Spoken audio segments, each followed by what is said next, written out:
Hello everybody, and welcome back to the Star Wars Expanded Universe. Now redone by Disney, or a current Lucasfilm. Whatever you want to say. Either or.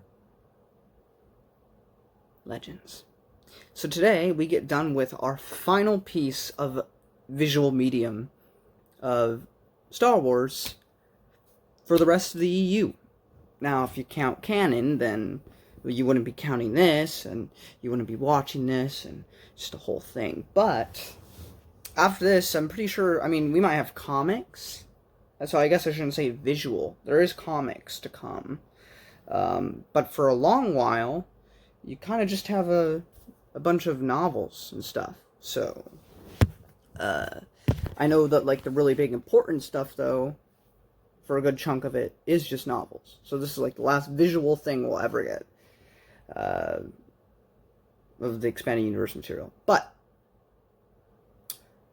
non-spoilers. You get to create your very own Jedi in this game. Though it is not you, you are playing as a character. You can just customize that character to look whatever you want. Though I believe there is a canon and Legends specific type of look for that character. Because that character, I don't think they have a huge role or anything, but they, sorry, I'm trying to fix it. But they do have a role to play in the new Jedi Order series. So, with that, let's get to Jedi Academy, or Jedi Knight Jedi Academy. So the thing with this game is that you're playing as this new Jedi who's training under Kyle Katarn, because he's now a Jedi Master. And Luke's there, of course, because he's like basically the new Yoda of this new Jedi Order, or this fledgling new Jedi Order. And we have a lot more students now and stuff. There's a fringe cult working with the remnant, or at least a faction of the remnant of the Empire that remains. Because as we go on with the series, up until a certain point, the Empire is still going to be around, but it's going to be dwindling, till they're no longer a threat. Also, peace treaties might be involved, but point being, they won't matter as much in the course of the future, at least as a threat, I should say. But so this cult wants to resurrect an ancient Sith Lord, and so it is up to our hero and Luke Skywalker and Kyle Katarn to stop this threat. That is pretty much the non-spoiler. As I can go, I think you should either, if not play this game, watch a Let's Play or something of it, watch all the cutscenes on YouTube. It is canon to the Legends continuity, and that's another thing I love. There's the continuity in Legends is so tight. Like, you have stuff that connects to the comics, you have stuff that connects to the novels connect to the comics connect to the novels, movies connect to the books. Everything is connected. This, and the ancient Sith that is here in this story is a character that pops up in comic books that take place long before episode 1. So, it's really cool. But, that's about as non-spoilers I'm going to go, so if you don't want spoilers, then go ahead and leave.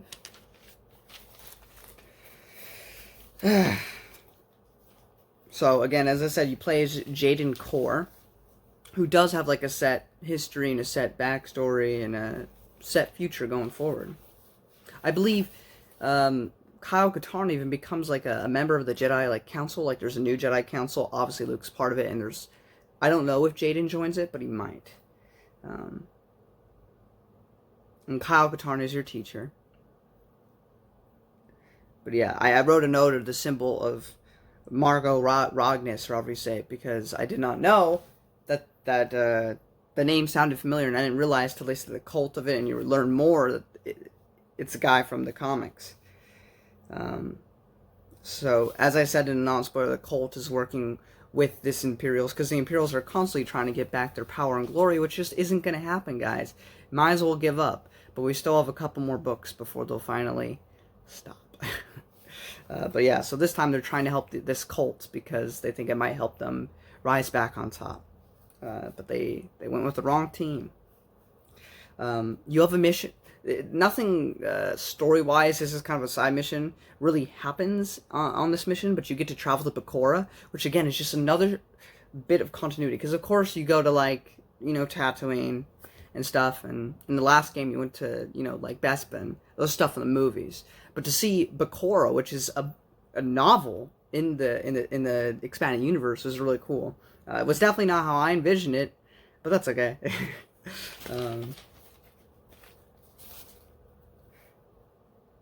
Visan or Vizoon, or it's some weird planet, but it's Vader's old.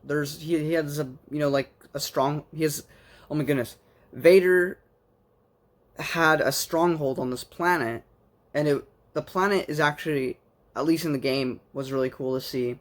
Nothing really too much happens in that particular level, but, or does it? Is that the level? I don't remember, but it looked cool, and there was like powered up like stormtroopers or something. I don't know. It was weird, but I liked it.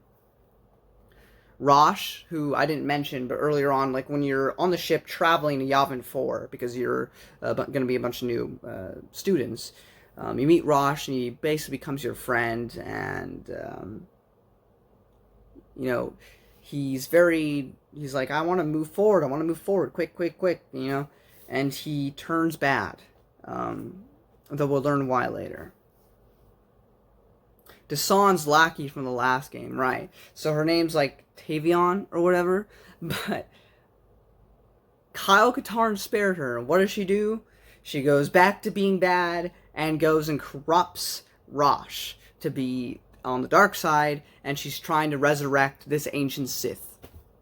No respect for the fact that Kyle let her win. He's like, no, I don't appreciate that you let me live. It just shows how stupid you are and how I'm gonna succeed. Idiot.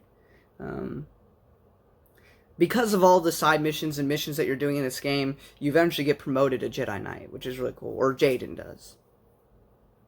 You have a mission where you fight with Boba Fett, which is really cool, because he's still alive in the expanded universe, so that was pretty sweet. So you finally get to this part of the game. Rosh is there, and you're really angry, because you don't want Rosh to be tricking you, because he turned to the dark side. But he seems really scared. And it turns out the only reason he joined the dark side was because he was afraid of dying. Which, you know, fear, anger, hate. Fear was his motivation. He just didn't want to die, so he ended up joining the dark side. But he realizes his mistake, and, you know, but you have the option. I mean, it's not canon to the Legends universe, but you have the option to kill him. But obviously, if you're trying to do this for continuity's sake, you're gonna let him live and resist the dark side. But then he gets shot. I thought he might die. He didn't die, so that's good. I don't know if he has any future relevance. He probably doesn't in the expanded universe, but it was cool to know that he's still alive. Oh yeah, then we get to go to Korriban. I haven't seen Korriban or have heard mention of it in so long. The last time, like, ever since I started, like, the L. Neil Smith, like, Lando Calrissian books, it's been a while. The last time I heard about Korriban, I think, was, like, in the Darth Bane series. Though, I'm not sure. Because there's also the KOTOR games, where you go to Korriban, which is always really cool. And then, obviously, in the comics that take place prior to KOTOR, you go there. It's really cool to be back in post-Return of the Jedi world. Of course, Tavion resurrects Margot Ragnos, and he possesses her and tries to kill Jaden. But of course, Jaden succeeds in killing the body. And so he's like, oh, I'll get you someday. I don't think he ever does, but he's like, I will get my revenge. And he gets swooshed back to wherever he came from. And then Tavion, because that immense dark side being was inside her, she just can't take it and she dies. But, yeah, it basically ends with a happy ending, and that's it. You know, because it's a video game plot, and back then, they didn't care about video game plot as, I mean, it's not a bad plot by any means. I'm just saying that back then, video game plot was kind of secondary. Like, it didn't matter as much as the gameplay. Whereas now, usually they try to balance out the two. Still better than Last of Us Part 2. But that's neither here nor there. But overall, it's a fun, like, little adventure. It's the last adventure we get in video game form.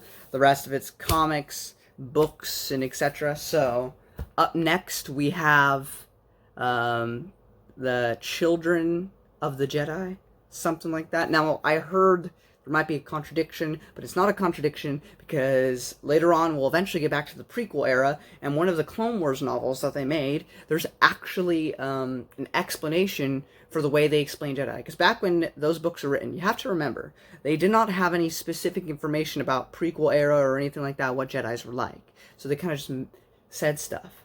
However, we find out that it's like a separate faction. You know, kind of like how Christianity has different denominations. It's like that. So, but we'll get to that when we get to that next book. But then we have Darksaber, Planet of Twilight. I'm skipping Crystal Star. From what I've heard of it, I don't even want to give it a try. Just in my personal, I want to use my money right, so I just didn't buy it. So that's going to be skipped. And then Planet of Twilight. And then we'll move on, I believe, to the Blackfeet Crisis. And then I'll discuss more later. But overall, I hope you guys enjoyed this video. If you did, give it a thumbs up. Sharing helps it a ton. Nobody does, but it's fine. Going through the expanded universe has been a blast, and I'm so excited to continue going on because there's still so many stories to tell. Not all of them are going to be bangers, but I'm looking forward to going through all of it. And then, of course, once I finish post Return of the Jedi, I am going to go all the way back in time to before the prequels, but I need a job for that, of course. But I'm going to get the comics, with starting with the Golden Age of the Sith, because I don't care about Dawn of the Jedi. And then we're going to go from there, and it's going to be great. And I won't have explored the entire expanded universe. If you want the entire expanded universe, you're going to have to go check out Matt Wilkins, who I highly recommend to subscribe to. But otherwise, you're going to get a good majority of it with me. But anyway, I hope you guys enjoyed this video. If you did, then freaking tell me, please. Somebody talk to me. But, yeah, it's been fun. I'm looking forward to more of it. See you next time.